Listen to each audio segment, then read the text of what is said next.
Well, I'm out in another acorn harvesting ground, and there's a lot of acorns on the ground all around behind me, and I was thinking of picking some up, but there's some considerations that you need to think of before you actually even start harvesting. For me, the main consideration is what kind of acorn or what species of oak am I harvesting? It does make a difference. So, for example, white oak tends to have very low tannin. You can take the acorns, you can process them quickly. Sometimes you don't even need to process them. Sometimes you can eat them without processing at all. But those acorns don't last very long. They'll go bad. They'll go moldy by the end of winter. With black oak, you have to process them. There's a lot more tannins in the acorns, but you can store them for years.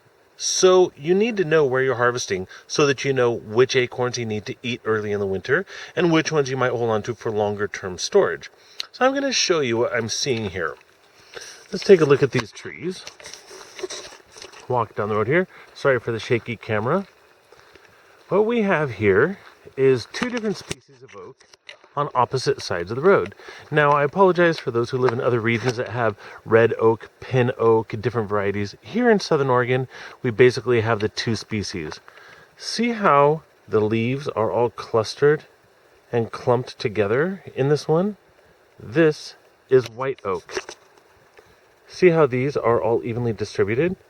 This is black oak.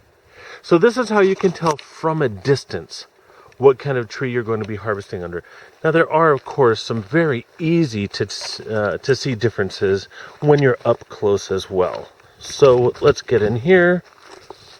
Look at this leaf. See how the tips are rounded? This is white oak, or locally our white oaks are actually mostly what we call Gary oaks. It's a naturally occurring hybrid of white oak.